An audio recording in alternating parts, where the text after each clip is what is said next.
मंचावरील सर्व मान्यवर विद्यार्थी मित्रांनो, भारतीय संस्कृती ही जगामध्ये सर्वात श्रेष्ठ आहे.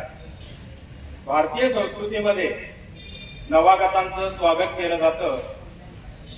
तुम्हीही इयत्ता 11वीला आबासाहेब काकडे कनिष्ठ महाविद्यालयामध्ये प्रवेश घेतलेला आहे आणि असा हा भारतीय संस्कृतीचा वारसा जपत आपण स्वागत समारंभाचा कार्यक्रम ठेवलेला आहे. आबासाहेब काकडे कनिष्ठ महाविद्यालयातील अनेक विद्यार्थी अनेक क्षेत्रामध्ये उच्च पदावर कार्यरत आहेत. कनिष्ठ महाविद्यालयाची सुरुवात 1975-76 साली झालेली होती. सुरुवातीला कला शाखा सुरू झालेली होती. फक्त 41 मुलावर कला शाखेची सुरुवात झालेली होती. आज कला शाखेच्या आपल्या कनिष्ठ महाविद्यालयामध्ये एकूण 8 तुकड्या आहेत. तसेच विज्ञान शाखेची सुरुवात 2007-8 साली झालेली होती. पहिली तुकडी जी होती त्या तुकडीमध्ये फक्त 38 विद्यार्थी होते. आज विज्ञान शाखेच्या देखील 8 तुकड्या आहेत. तसेच कॉमर्स शाखेची सुरुवात 2020-21 साली झालेली होती. आज कॉमर्स शाखेच्या 2 तुकड्या आपल्या कनिष्ठ महाविद्यालयामध्ये आहेत. आज कनिष्ठ महाविद्यालयामध्ये एकूण 18 तुकड्या असून जवळपास 1400 विद्यार्थी शिक्षण घेत आहेत. सर्वप्रथम आबासाहेब काकडे कनिष्ठ महाविद्यालयामध्ये प्रवेश घेतलेल्या इयत्ता 11वीच्या सर्व विद्यार्थ्यांचं मी स्वागत करतो, अभिनंदन करतो.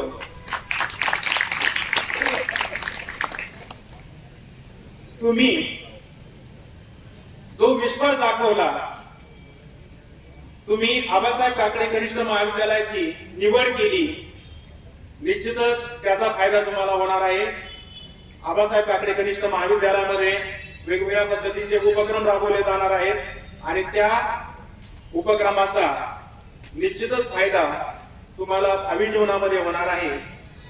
भावी जीवनासाठी तुम्हाला मी आबासाहेब काकडे कनिष्ठ महाविद्यालयाच्या वतीनं शुभेच्छा देतो आणि अशा या स्वागत समारंभाच्या कार्यक्रमाचं अध्यक्षस्थान माननीय डॉक्टर श्री राजेशजी कदम, गट विकास अधिकारी, पंचायत समिती शेवगाव यांनी भूषवावं अशी मी त्यांना विनंती करतो. पुढील कार्यक्रमास सुरुवात करतो. आदरणीय 2024 आज आम्ही आबासाहेब काकडे कनिष्ठ महाविद्यालय शेवगाव येथे नवागतांचा स्वागत समारंभ आयोजित केला आहे.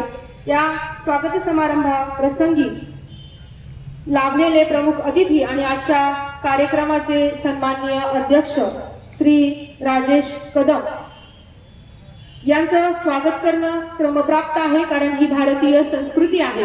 अतिथी देवो भव या उक्तीप्रमाणे आपण सर्वप्रथम श्री राजेश कदम यांचं येथे स्वागत आणि सत्कार करूया.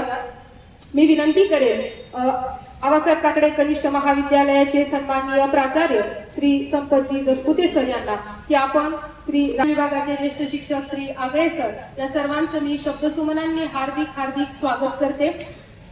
यानंतर आपण इयत्ता 11वी नवीन प्रवेशित विद्यार्थ्यांचा स्वागत समारंभ येथे करणार आहोत. इयत्ता 12वीचे विद्यार्थी आणि विद्यार्थी आपले छोटे भाऊ बहीण इयत्ता 11वीचे नवीन प्रवेशित विद्यार्थ्यांचं स्वागत पेन आणि चॉकलेट देऊन करणार आहेत. त्यापूर्वी मी 2 प्रातिनिधिक स्वरूपात 2 विद्यार्थिनी आणि विद्यार्थ्यांना मंचावर बोलवी. इयत्ता 11वी नवीन प्रवेशित 2 विद्यार्थिनी आणि 2 विद्यार्थी कृपया आपण मंचावर यावं. चला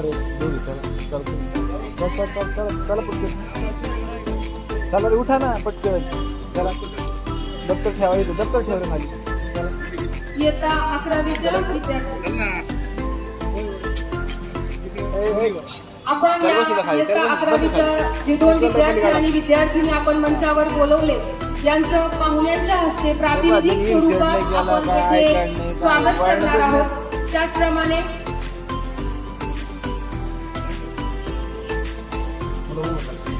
उपप्राचार्य पर्यवेक्षक ज्येष्ठ शिक्षक अजय सर या सर्वांच्या हस्ते या नवागतांचं स्वागत येथे होत आहे. विद्यार्थ्यांनी जोरदार टाळ्या वाजवून त्यांचं स्वागत करायचं आहे.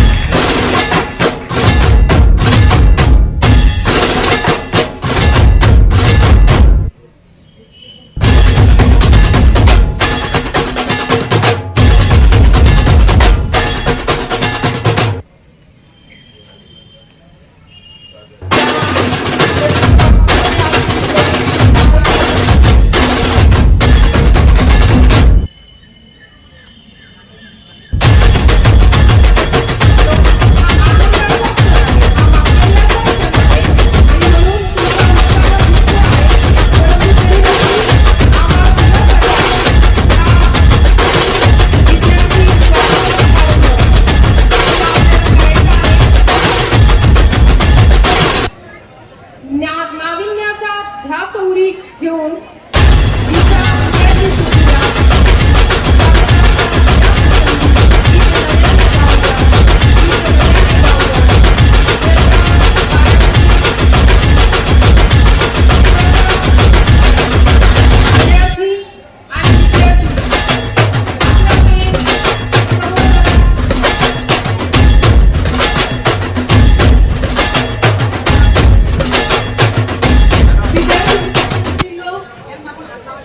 तुमचा फोटो काढला जातोय. आधी मुलांचा घेतला जाईल.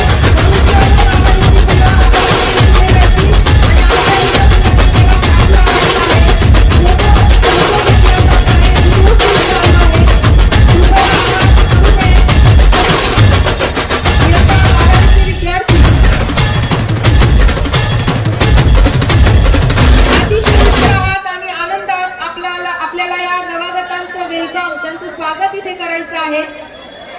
आपल्या हाती असलेला पेन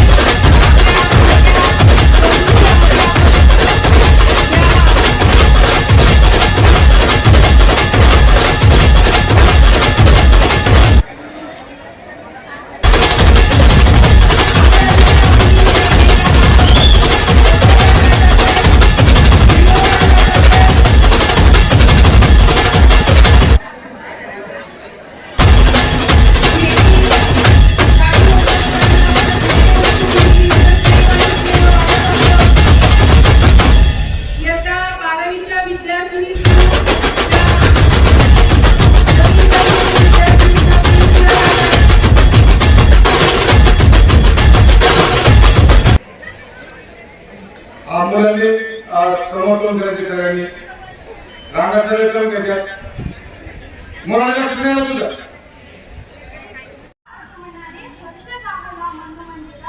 तुमच्या आगमनाने हर्ष झाला मंदिरात.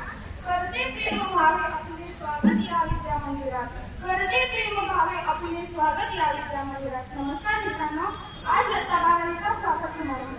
मी कुमारी पवार काजल नामराव, इयत्ता 12वी विज्ञान शाखेची विद्यार्थिनी तुमच्या या विद्या मंदिरात शब्दस्मरणाने हार्दिक स्वागत करते. आज आपल्या आबासाहेब ठाकरे कनिष्ठ महाविद्यालयामध्ये इयत्ता 11वीला प्रवेश घेतलेल्या सर्व विद्यार्थ्यांचे मी मनपूर्वक हार्दिक स्वागत करते. आबासाहेब ठाकरे कनिष्ठ महाविद्यालय हे कॉलेज शेवगाव तालुक्यातच नव्हे तर संपूर्ण महाराष्ट्रामध्ये नावाजलेलं कॉलेज आहे. त्यामुळे आपल्याला या कॉलेजमध्ये खूप काही शिकायला मिळणार आहे. विद्यार्थी मित्रांनो, आपण सर्वजण या कॉलेजचे महाविद्यालयाचे भविष्य आहोत आणि आपल्याला या ठिकाणी प्रामाणिकपणाने आणि जबाबदारीनेच पुढे जायचं आहे. मित्रांनो, कला, विज्ञान व वाणिज्य या शाखेपैकी कोणतीही शाखा कमी दर्जाची नाही. जर चांगला अभ्यास केला तर सर्वच शाखा आपले भविष्य घडविणाऱ्या आडून चालावं लागतं. मित्रांनो, कुठल्याही क्षेत्रामध्ये आपली प्रगती करण्याची संधी मिळते, मात्र आपल्या मनात ते ठरवावं लागतं आणि ती शाखा कुठली का असेना त्यात आपल्याला यश मिळवता आलं पाहिजे. यश मिळवायचा प्रयत्न आपण केला पाहिजे आणि हे करत असताना आपल्याला 3 गोष्टी महत्त्वाच्या लागतात. पहिली म्हणजे इंटरेस्ट. आपण निवडलेल्या शाखेमध्ये अभ्यासामध्ये आपल्याला आवड निर्माण झाली पाहिजे. दुसरी म्हणजे हार्डवर्क, म्हणजेच आपण निवडलेल्या शाखामध्ये आपल्याला परिश्रम घ्यावे लागतात. आणि तिसरी म्हणजे कधीही न थांबणारा उत्साह आपल्यामध्ये असला पाहिजे. या 3 गोष्टी जर आपण आत्मसात केल्या तर यश आपल्याला नक्कीच मिळतं. म्हणून मित्रांनो, म्हणावेसे वाटते, मुश्किल नाही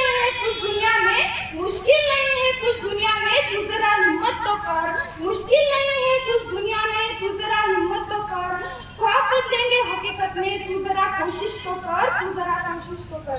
या महाविद्यालयामध्ये सर्व विद्यार्थ्यांचा सर्वांगीण विकास व्हावा यासाठी विविध कार्यक्रमांचे आयोजन सुद्धा केले जाते. मित्रांनो, यश गरुडाकडून पंख घ्या उंच भरारी घेण्यासाठी, गरुडाकडून पंख घ्या उंच भरारी घेण्यासाठी, सूर्याकडून तेज घ्या अंधाराच्या नाशासाठी, सूर्याकडून तेज घ्या अंधाराच्या नाशासाठी, पर्वताकडून निश्चय घ्या निंद्यावर ठाम राहण्यासाठी, पर्वताकडून निश्चय घ्या निंद्यावर ठाम राहण्यासाठी, फुलाकडून सुगंध घ्या दुःखात सुद्धा हसण्यासाठी, फुलाकडून सुगंध घ्या दुःखात सुद्धा हसण्यासाठी, काट्याकडून वेग घ्या प्रगतीच्या पदावर स्वार होण्यासाठी, काट्याकडून वेग घ्या प्रगतीच्या पदावर स्वार होण्यासाठी, आणि आमच्या सर्वांकडून शुभेच्छा द्या यशस्वी होण्यासाठी, आणि आमच्या सर्वांकडून शुभेच्छा द्या यशस्वी होण्यासाठी. धन्यवाद.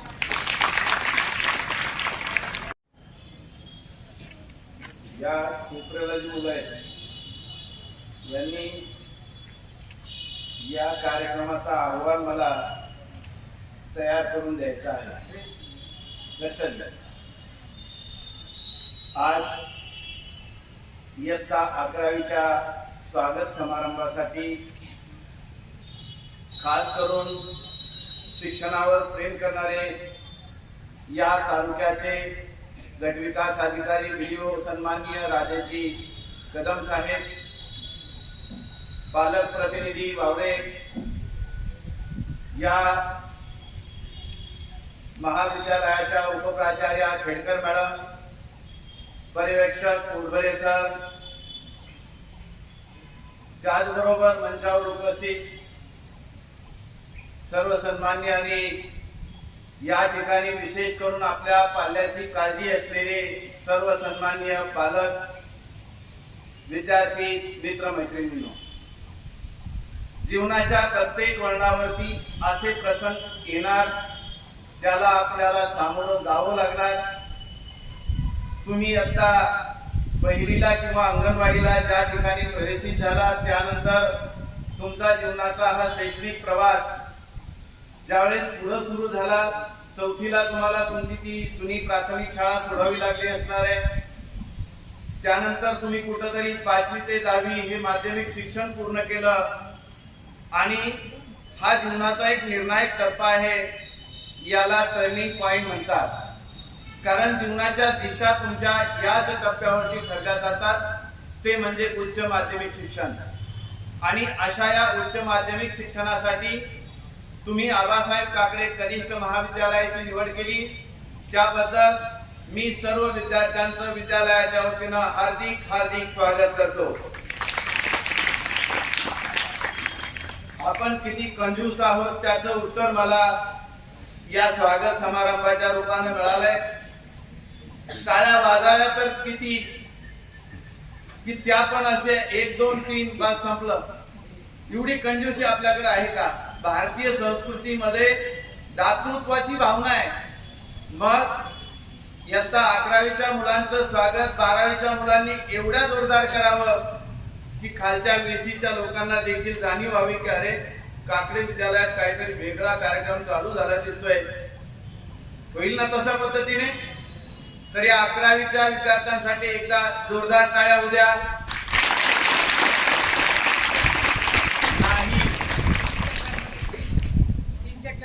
तो आवाज देखील या परिसरात गुंजलेला नाही. आणखी जोरदार.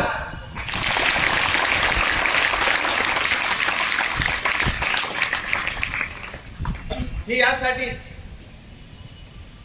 की टाळ्या का वाजायच्या? बऱ्याचशा वेळेस आपला हा संकोचित दृष्टिकोन आपल्याला काय करतो, आणखी छोट बनवतो.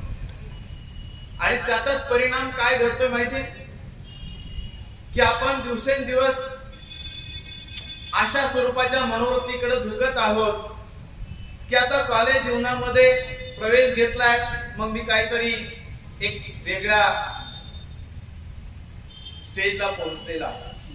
माध्यमिक शिक्षण अजून संपलेलं नाही. आता तुम्ही नवीन शैक्षणिक धोरण जर पाहिलं तर या धोरणामध्ये 9वी ते 12वी हा एक गट तयार झालाय. 5-3-3 अशा स्वरूप 5-3-3 आणि 4 हे नवीन शैक्षणिक धोरण येऊ घातलंय आणि या नवीन धोरणामध्ये 9वी ते 12वी हा एक माध्यमिक गट या ठिकाणी तयार झालेला आहे. या वर्षीपासून नाही परंतु पुढील वर्षीपासून शैक्षणिक धोरण अंमलात येत आहे.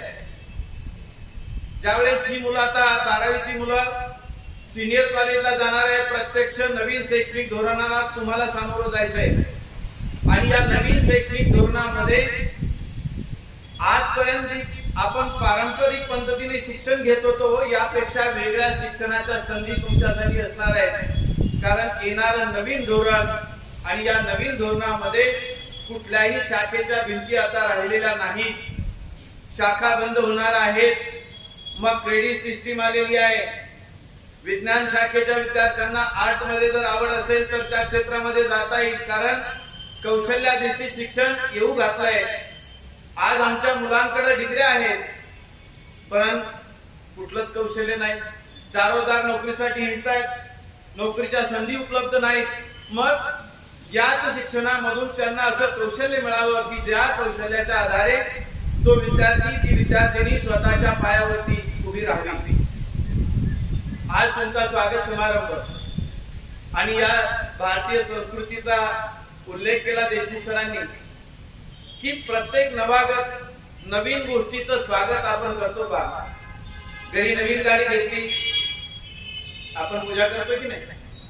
नवीन घर बांधलं त्याची पूजा होणारच ना. मग हे नवागत आपल्या विद्यालयामध्ये प्रवेशित झाले त्याचं देखील आपण स्वागत केलेलं आहे. हा एक संस्काराचा भाग आहे. ज्ञान आणि संस्कार ज्या ठिकाणी बरोबर चालतात तिथं उत्कर्ष असतो आणि तोच उत्कर्ष साधण्याचं काम या ज्युनियर कॉलेजमध्ये वर्षभर चाललं जातं. याचा अनुभव गेल्या वर्षी जी मुलं 11वीला होती आता 12वीला प्रवेशित झाली त्यांच्या लक्षात आलं असेल की विविध उपक्रम राबवले जातात. मात्र बऱ्याच वेळेस असं असतं की या कॉलेज जीवनाविषयी आपला जो दृष्टिकोन आहे खा प्या आणि मजा करा एवढा दृष्टिकोन घेऊन आपण या ठिकाणी जर आलेला असाल तर आपलं उर्वरित आयुष्य हे बर्बादीकडे जाणार असणार आहे. या संदर्भात डॉक्टर दत्ता कुहनीकरांचा एक छोटासा किस्सा मी तुम्हाला ऐकवणार आहे. अतिशय सुंदर किस्सा आहे. एक पालक आपल्या मुलाच्या भवितव्याविषयी चिंतित असतात आणि ते एक दिवशी ठरवतात की आता याच्याकडून जाणून घेऊया आणि त्यासाठी काचेचा एक ग्लास घेतात. त्या ग्लासमध्ये तो ग्लास त्याला दाखवतात. आता किंमत कशावर ठरते हा एक भाग त्यामध्ये आहे. मुलाला बालकाने त्याच्या वडिलांनी काचेचा ग्लास दाखवलाय. दाखवल्यानंतर त्याला विचारलं याची किंमत काय. त्याने सांगितलं याची किंमत 5,000 रुपये असू शकते, 10-15 रुपये असू शकते, याच्या पलीकडे काही नाही. वडिलांनी त्याच्यामध्ये विलायची आणखी सुंदर पदार्थ मिसळून तो दुधाचा ग्लास त्याच्या समोर ठेवला. त्याला विचारलं आता या ग्लासची किंमत काय. त्यावेळेस त्याने सांगितली या ग्लासची किंमत फार तर 100 रुपयापर्यंत होऊ शकते. नंतर पालकाने त्या मुलाच्या समोर तोच काचेच्या ग्लास मध्ये सोन्या चांदीचा ऐवज ठेवला आणि ते ऐवज ठेवल्यानंतर विचारली या ग्लासची किंमत किती. त्याने सांगितलं या ग्लासची किंमत फार तर लाखात असू शकेल. पालकाने पुढचा एक प्रयोग केला. आता त्यांनी त्याच ग्लासामध्ये जड जवाहर ठेवली आणि जड जवाहर ठेवलेला ग्लास परत आपल्या मुलाला दाखवला आणि विचारलं आता या ग्लासची किंमत काय. त्यानं सांगितलं या ग्लासची किंमत अब्जावधी होऊ शकते.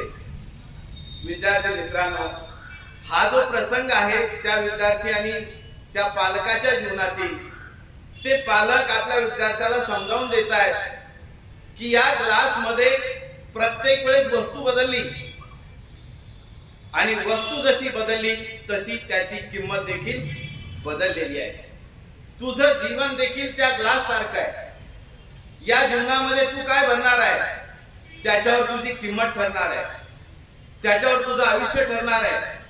विद्यार्थी मित्रांनो, आज तुम्ही ज्या ज्युनियर कॉलेजमध्ये प्रवेश घेतलेला आहे या ज्युनियर कॉलेजमध्ये आम्ही जड जवाहीर सोनं हे सर्व भरण्याचं काम करणार आहे.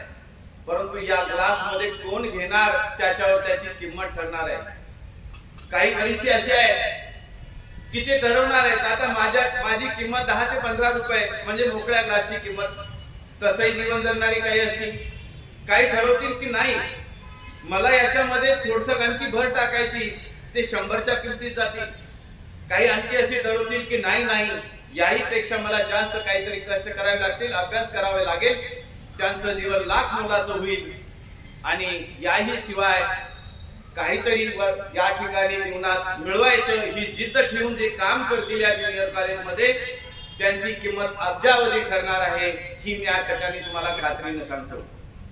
मग आज जे काही आपण आहोत, जे काही मिळवायचंय ते फक्त या 2 वर्षाच्या शैक्षणिक कार्यामध्ये, कारण इथून नंतरच आपल्याला विविध दिशेकडे वाटचाल करायची आहे. आज तुम्ही सर्व एवढ्या उत्साही वातावरणामध्ये उपस्थित झालात. तुमच्या ज्युनियर कॉलेजचा हा अविस्मरणीय दिन नक्कीच तुम्हाला प्रेरणादायी ठरणार आहे. आणि ही जी कथा आहे त्या कथेतून तुम्ही तुमची किंमत अब्जावधी पर्यंत घेऊन जाणार आहात.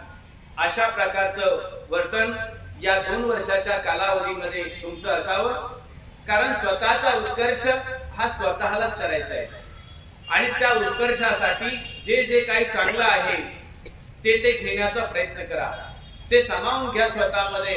आणि ते सामावलेली ज्या गोष्टी आहेत त्याच्या आधारे आपला जीवन उत्कर्ष आपण साधूया. नक्कीच मला खात्री आहे की उज्ज्वल परंपरा असलेलं हे आपलं ज्युनियर कॉलेज गेल्या कित्येक वर्षापासून जिल्ह्यामध्ये एक नामांकित ज्युनियर कॉलेज म्हणून याचा नावलौकिक आहे. मागील इतिहास तुमच्या समोर असेल की ज्यावेळेस बोर्डाची या ठिकाणी गुणवत्ता यादी होती, त्या गुणवत्ता यादीमध्ये या ठिकाणी क्रमांक मिळणारे आपल्या ज्युनियर कॉलेजचे विद्यार्थी होते. अलीकडच्या काळात गुणवत्ता यादी राहिलेली नाही. याचा अर्थ आपली गुणवत्ता कमी झालेली आहे का? नाही. गुणवत्तापूर्ण शिक्षण या संस्थेचं ब्रीद आहे. नवे तो संस्था चालकांचा ध्यास आहे. आणि म्हणूनच विद्यार्थी मित्रांनो, संस्थेचे जे अध्यक्ष आहेत डॉक्टर विद्याधर काकडे साहेब आणि सौ हर्षदाताई काकडे या वेळोवेळी ग्रामीण भागातील विद्यार्थ्यांना उपक्रमशील शिक्षण मिळावं याचा प्रयत्न, याचा ध्यास ते घेत असतात. आम्हा शिक्षकांना तीच ऊर्जा आहे. त्याच ऊर्जेतून आम्ही काम करतो आणि परिणामी ग्रामीण विद्यार्थ्यांना जेवढं काही चांगलं देण्याचं काम या शैक्षणिक संस्थेमध्ये केलं जातं. आदर्श विद्यार्थी घडवण्यासाठी प्रयत्न केले जातात आणि तोच आदर्श समाजामध्ये घेऊन जावा या अनुषंगानं हे ज्युनियर कॉलेज गेल्या कित्येक वर्षापासून ते काम करत आहे. मला खात्री आहे तुम्ही संस्कारक्षम मुलं आहात. तुम्ही एक चांगले संस्कार घेऊन माध्यमिक शिक्षण पूर्ण केलेले आहात. याही ज्युनियर कॉलेजमध्ये जे चांगले संस्कार होणार आहेत त्या संस्काराची सिदोरी तुम्हाला तुमच्या आयुष्यावर पुन्हा करणार आहे. मात्र विद्यालयामध्ये जे काही उपक्रम राबवले जाणार आहेत त्या सर्व उपक्रमामध्ये सहभागी होण्याचा प्रयत्न तुमच्या स्तरावर व्हावा. बऱ्याच वेळेस असं असतं की स्टेजवर यायचं आणि बोलायचं म्हटलं की आपल्या मनामध्ये भीती तयार होते. मात्र कधीतरी तुम्हाला या गोष्टीला सामोरं जायचंय आणि त्याची सुरुवात आपण आपल्या ज्युनियर कॉलेज मधून करूया असा जर विश्वास मनामध्ये निर्माण केला तर कुठल्याही बाबीत तुम्ही मागे ठरणार नाही.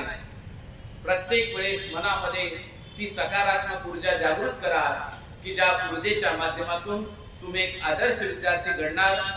मला खात्री आहे की आपल्या ज्युनियर कॉलेजचा हा नावलौकिक वाढवण्यामध्ये हे नवीन आलेले पाहुणे इयत्ता 11वी प्रवेशित झालेले विद्यार्थी आणि विद्यार्थिनी नक्कीच तो आलेख उंचावण्याचं काम करतील.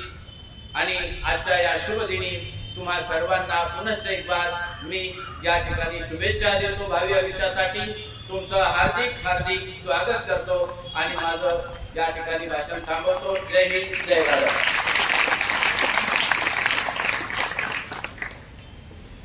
धन्यवाद सर. विद्यार्थी मित्र मैत्रिणींनो, सरांनी आपल्या मनोगतातून आबासाहेब काकडे कनिष्ठ महाविद्यालयाचा इतिहास आपल्या समोर मांडला. त्यातून सरांनी आपल्यावरती जबाबदारीची जाणीव आपल्याला करून दिलेली आहे. आपलं स्वागत झालंय, परंतु आपल्याला उत्तुंग यशाकडे जाण्यासाठी जबाबदारीने यापुढे कार्य करावं लागणार आहे. सरांच्या मनोगतातून आपण प्रेरणा आणि सकारात्मक ऊर्जा घेऊ आणि या वाटेकडे आपण वाटचाल करूयात. पुनश्च एकदा सरांचे मी मनपूर्वक आभार मानते. यानंतर आजच्या कार्यक्रमास लाभलेले प्रमुख अतिथी आणि आजच्या कार्यक्रमाचे अध्यक्ष एक उच्च विद्या विभूषित जे आपल्या अनुभवाच्या आणि ज्ञानाच्या कुंभातील मौलिक विचार मांडून आपल्याला शुभेच्छा संदेश देतील. मी सरांना विनंती करेल, श्री राजेश कदम गट शिक्षणाधिकारी पंचायत समिती शेवगाव, आपणास विनंती की आपण आमच्या या विद्यार्थ्यांना शुभेच्छा द्याव्यात. गट विकास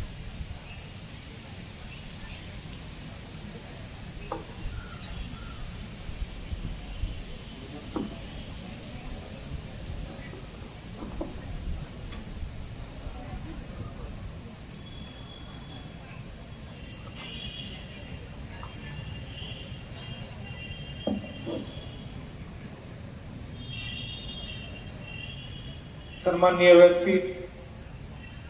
व्यासपीठावर उपस्थित आबासाहेब काकडे कनिष्ठ महाविद्यालयाचे प्राचार्य आदरणीय दसपुते सर, या महाविद्यालयाच्या उपप्राचार्या खेडकर मॅडम, पर्यवेक्षक पोटभरी सर, पालक प्रतिनिधी श्री वावरे, महाविद्यालयाचे उपस्थित सर्व शिक्षक, शिक्षिका, प्राध्यापक, पालक आणि ज्यांच्यासाठी एवढा सुंदर असा कार्यक्रम या ठिकाणी आयोजित केलेला आहे ते 11वी मध्ये प्रवेशित सर्व विद्यार्थी विद्यार्थिनींनो, सर्वप्रथम आज आपल्या महाराष्ट्रामध्ये कृषी दिन साजरा होत आहे. महाराष्ट्रामध्ये ज्यांनी शेती क्षेत्रामध्ये उल्लेखनीय कामगिरी करून आपला महाराष्ट्र हा हरित क्रांतीने समृद्ध केलेला आहे असे स्वर्गीय वसंतराव नाईक यांच्या जयंतीचा हा दिवस आहे. त्या निमित्तानं मी तुम्हा सगळ्यांना या कृषी दिनानिमित्त मनपूर्वक शुभेच्छा व्यक्त करतो आणि ज्यांच्यासाठी हा कार्यक्रम या ठिकाणी आयोजित केलेला आहे असे 11वीचे विद्यार्थी विद्यार्थिनी यांचंही मी तालुका प्रशासनाच्या वतीनं मनपूर्वक हार्दिक स्वागत करतो, त्यांचं अभिनंदन करतो. खर तर दसपुते सरांनी जे काही विचार तुमच्या समोर मांडले त्यामध्ये सगळ्या बाबींचा त्यांनी परिपूर्ण सखोलपणे आढावा घेतला आणि तुमची दिशा भविष्यात कशी असायला पाहिजे याचं उत्तम संभाषण, उत्तम विचार त्यांनी त्यांच्या भाषणातून व्यक्त केलेले आहेत. खर तर मला माझी 11वी आठवते की ज्या दिवशी असंच सर माझ्या Yashwantrao Chavan institute of science या माझ्या कॉलेजमध्ये असाच प्रकारचा 11वी विद्यार्थ्यांचा स्वागत समारंभ आयोजित केलेला होता. त्यामध्ये पुष्पगुच्छ वगैरे देऊन आमचं स्वागत केलेलं होतं. तो दिवस मला या ठिकाणी आठवलेला आहे. त्याबद्दल मी तुमच्या विद्यालयाच्या प्रशासनाचे आभार धन्यवाद देतो की परत एकदा मला त्या आठवणींचा उजाळा त्यांनी करून दिला.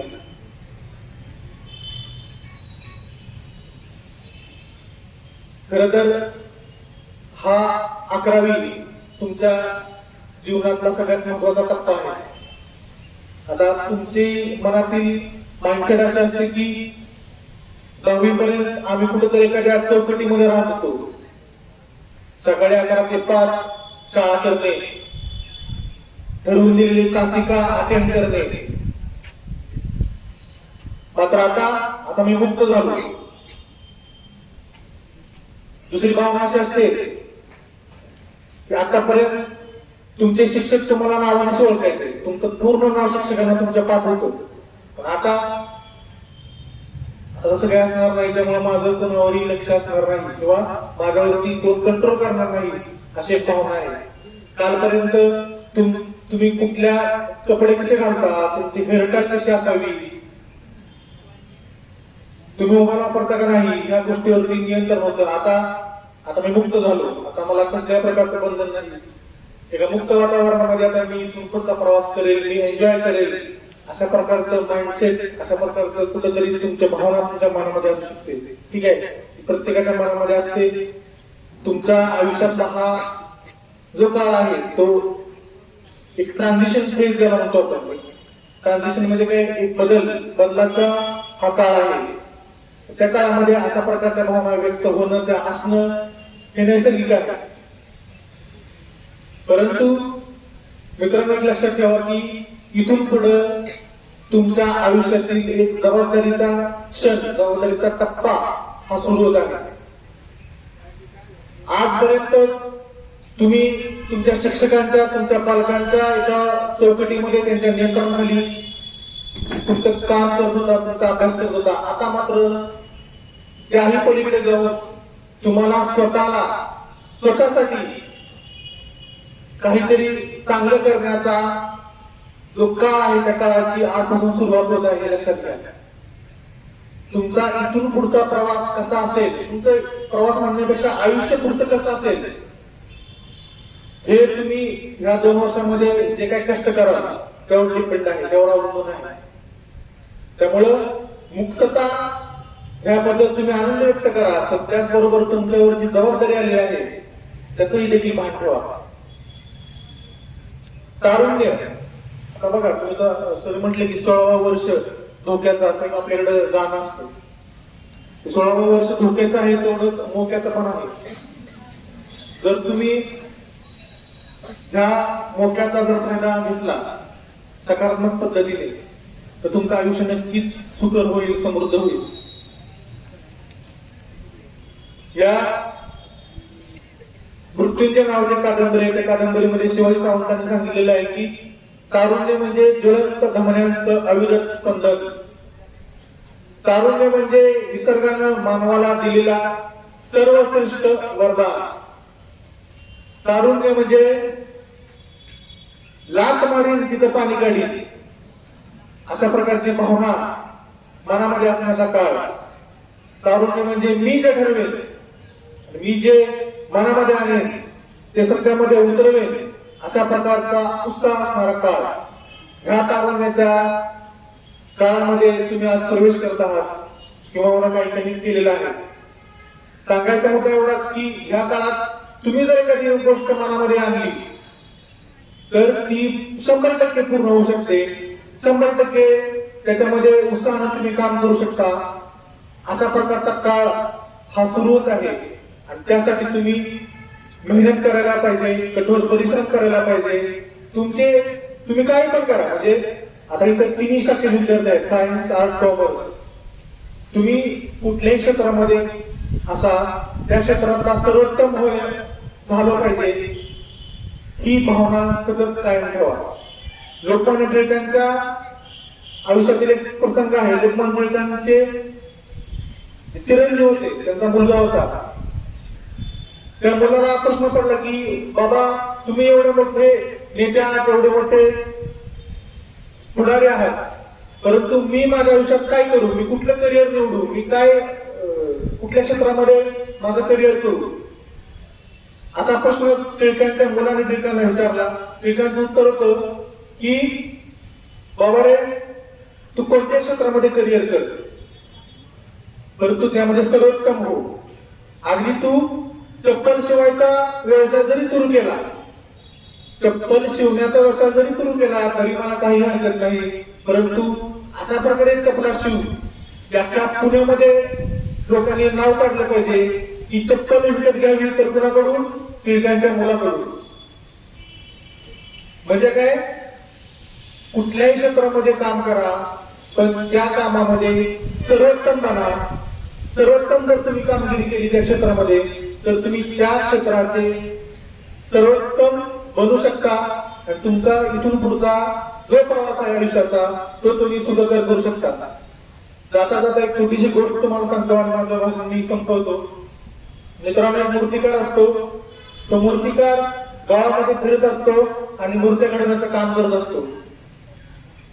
एके दिवशी एका गावात जात असतो आणि त्या गावामध्ये एक मोठं वडाचं झाड असतं आणि त्या वडाच्या झाडाच्या जवळ एक प्राचीन श्रद्धास्थान असतं त्या वडाच्या झाडाखाली.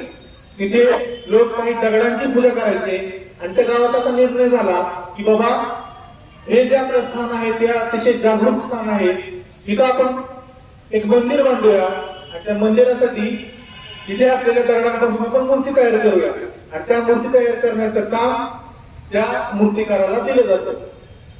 आता तिथे 2 मोठे दगड असतात की ज्या दगडांपासून मूर्ती तयार होऊ शकते असं त्या मूर्तिकाराला वाटतं.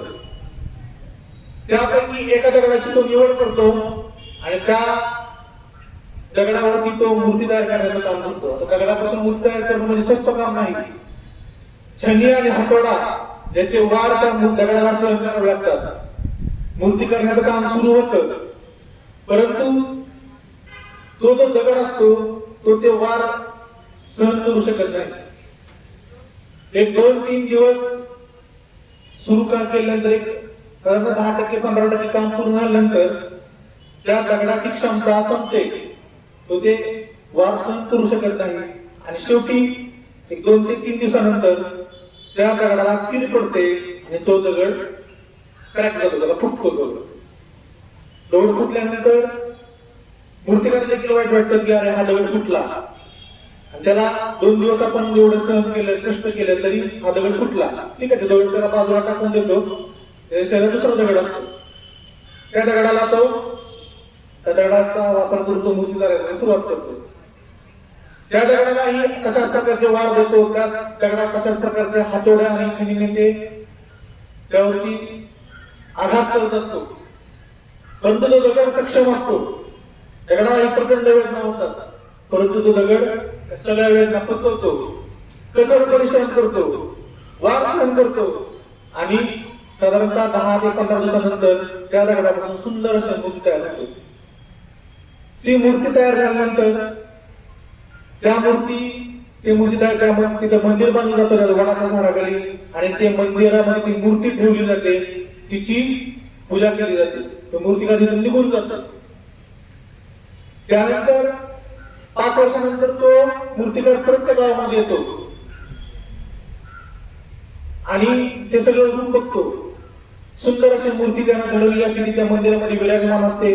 त्या मंदिराला सगळेजण हार घालत असतात, त्याला फुलं अर्पण करत असतात, त्याच्यासमोर नतमस्तक होत असतात, त्याची पूजा करत असतात. त्याला पाहून खूप समाधान वाटतं. त्या मंदिराच्या बाहेर त्या दरवाजामध्ये जो दगड फुटलेला असतो मित्रांनो, तो फुटलेला दगड देखील तिथे पडलेला असतो. त्या फुटलेल्या दगडाकडे बघून ते मूर्तिकाराला ते दिवस आठवतात ज्या दिवशी हा दगड फुटला आणि आपण तो फेकून दिला. त्या दगडाला तो मूर्तिकार विचारतो की बाबा तुला आता काय वाटतंय, तुझ्या भावना काय आहेत? तो दगड म्हणतो, मूर्तिकारजी माझ्या हातून अक्षम्य असं चूक झाली.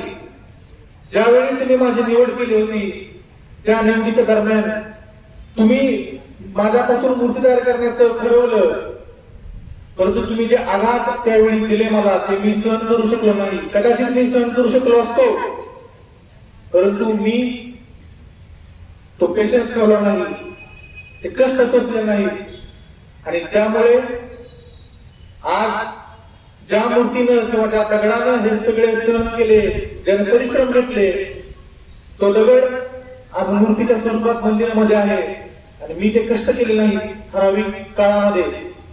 त्यामुळे आज लोक नारळ माझ्या डोक्यावर फोडतात. आयुष्यभर का हे वार सहन करतो नारळांचे आणि ते नारळ त्या समोरच्या दगडावरती, त्या समोरच्या मूर्तीवरती वाहिले जातात. जर मी 5 वर्षापूर्वी कष्ट केले असते, परिश्रम घेतले असते, वार सहन केले असते, तर आज माझ्यावर वेळ आली असती. आज मी लोक मला अक्षरशः नारळांच्या रूपात सतत आघात करत असतात, नारळ माझ्या अंगावरती फोडत असतात, प्रचंड वेदना मला होतात, परंतु आम्ही काहीच करू शकत नाही. त्या वेदना सहन करणे आणि इथून माझा कार्य जीवनकाळ संपवणे एवढंच माझ्याकडे राहिलेलं आहे. त्या गोष्टीतून मित्रांनो काय तुम्हाला शिकला, तुम्ही काय शिकला की हा जो काळ आहे या काळामध्ये तुम्ही कष्ट करा, सहन करा, वार सहन करा, परंतु तुमच्यापासून जी मूर्ती तयार होणार आहे त्या मूर्तीसाठी हे सगळं करणं आवश्यक आहे. मला खात्री आहे की काकडे महाविद्यालयासारखे महाविद्यालयामधील प्राचार्यांसारख्या मूर्तिकार जर इथं असतील तर तुमच्यातून प्रत्येकातून एक सुंदर अशी मूर्ती तयार होऊ शकते.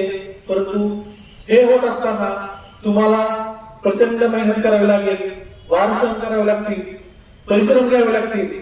ते जर तुम्ही घेतले तर मग कुठल्याही क्षेत्रामध्ये तुम्ही असा तुमच्या प्रत्येकामधून एक सुंदर मूर्ती तयार होईल. आणि त्या मूर्तीची पूजा तुमचे सगळे तुमचे नातेवाईक, तुमचे आई वडील, तुमचे शिक्षक करतील. एक समाधानाचं, सुखाचं, समृद्धीचं जीवन तुम्ही सगळे जगू शकाल अशी मला आशा आहे. परत एकदा मी नवगतांचं मनपूर्वक स्वागत करतो आणि जे विद्यार्थी 12वीला आहेत त्यांना देखील मी शुभेच्छा देतो की तुमचा जो आता 12वीचा वर्ष आहे ते अत्यंत महत्वाचं वर्ष आहे. कठोर परिश्रम करा, मेहनत करा. त्याचबरोबर दुसरी एक गोष्ट काम करा की सरांनी सांगितलं की मोबाईलचा वापर कमी करा.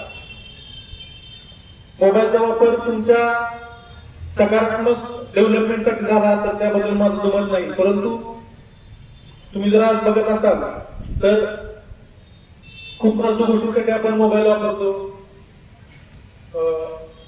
फालतू गोष्टींमध्ये बऱ्याच गोष्टी येतात, तुम्हाला सगळ्यांना माहिती येतात. तुम्ही सगळे त्याचा वापर करता. व्हॉट्सअप असेल, इंस्टाग्राम असेल, फेसबुक असेल, अजून काय ट्विटर, ऑर्कुट, खूप गोष्टी आहेत तुमचं मन डायव्हर्ट करण्यासाठी. पण तुम्ही जर लॉंग टर्म विचार केला तर त्यातून शाश्वत सस्टेनेबल असं काहीच भेटत नाही. तो त्यावेळेला टाइमपास असतो आणि त्या टाइमपास जेवढं तुम्ही कमी कराल तेवढं तुम्ही स्वतःला डेव्हलपमेंट करू शकता. तुम्ही मोबाईलचा वापर म्हटला तर तुम्ही आता ह्या वयामध्ये तुम्ही टायपिंगचे क्लासेस करा जिथे अवेलेबल आहे. तुमचं कॉलेज जर तुम्ही करू शकता टायपिंगचे क्लास करणे किंवा एक्सेल मध्ये थोडंसं मास्टरी मिळवणे, ह्या गोष्टी तुम्ही करा. तुम्ही स्किल इम्प्रूव्ह करा. सरांनी सांगितले की न्यू एज्युकेशन पॉलिसीमध्ये कौशल्य आधारित शिक्षणावरती भर आहे. म्हणजे तुमच्याकडे किती स्किल आहे ह्याला महत्व आहे, तुम्ही किती शिकला ह्याला महत्व नाही. म्हणजे तुम्ही 12वी पास झाल्यानंतर कितीही जर मार्क पडले तरी तुम्हाला काही स्किल असणं गरजेचं आहे. मग ते कम्युनिकेशन स्किल असेल, तुमची पर्सनॅलिटी डेव्हलपमेंट असेल, तुमच्याकडे कॉम्प्युटरचा काही कोर्स नॉलेज किती हे असेल, ह्या गोष्टी तुम्ही आत्मसात करा आणि व्यायाम करा. कारण आजकाल तुम्ही बघा आजकालच्या पिढीमध्ये खूप शारीरिकदृष्ट्या आपण वीक होत चाललेलो आहोत. तर स्वतःसाठी वेळ द्या. स्वतःसाठी जेवढा वेळ द्या तुम्ही, आणि लक्षात ठेवा एवढा स्वतःसाठी वेळ देण्याचा चान्स आहे तुम्हाला आयुष्यात कधीच मिळणार नाही. म्हणजे तुम्ही 10-5 वर्षांनंतर ठरवलं माझ्या स्वतःसाठी मी वेळ देतो तर जमत नाही.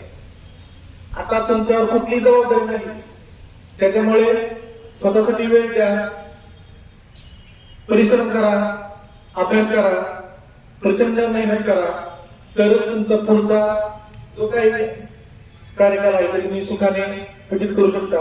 परत एकदा मला या ठिकाणी बोलावलं, मला निमंत्रित केलं आणि मला भाषण करण्याची संधी दिली त्याबद्दल महाविद्यालयाच्या प्रशासनाचं मी मनपूर्वक आभार व्यक्त करतो, धन्यवाद देतो आणि माझे 2 शब्द संपवतो. थँक्यू.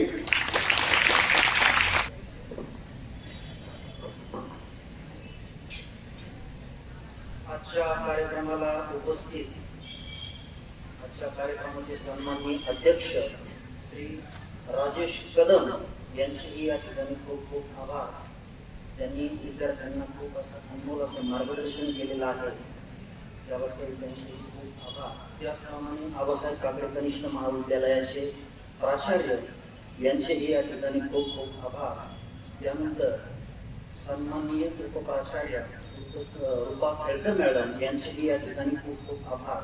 त्यानंतर सन्माननीय पर्यवेक्षक श्री भोगरे सर यांचंही या ठिकाणी खूप खूप आभार. त्यानंतर ज्येष्ठ शिक्षक श्री आगळे सर यांचंही या ठिकाणी खूप खूप आभार. आणि ज्यांच्यामुळे हा कार्यक्रम सुंदर असा पार पडला आपले सर्व प्रमुख पाहुणे त्यांचेही आभार. आणि त्यानंतर तुम्ही सर्व 11वीचे विद्यार्थी, तुमच्यामुळे या कार्यक्रमाला शोभा आली आणि आपले जे प्रमुख पाहुणे आहेत त्यांच्यामुळे सुद्धा या कार्यक्रमाला खूप अशी शोभा आली. या सर्वांचे या ठिकाणी खूप खूप आभार. आणि आपल्या कार्यक्रमाला जे प्रमुख प्रतिनिधी उपस्थित राहिलेले आहेत, गोरक्षनाथ वावरे हे देखील यांचं देखील या ठिकाणी खूप खूप आभार. आणि आपल्याला जे चॉकलेट मिळालेले आहेत, जे चॉकलेट तुम्हाला दिलेले आहेत, हे चॉकलेटचे कागद तुम्ही खाली न टाकता कचराकुंडीमध्ये टाकावे आणि हा कार्यक्रम या ठिकाणी संपला असं मी जाहीर करतो. पण तत्पूर्वीच्या ज्या सूचना आहेत त्या सूचना तुम्हाला गोटे सर देतील. त्या सूचनाचं तुम्ही व्यवस्थित पालन करायचं. धन्यवाद.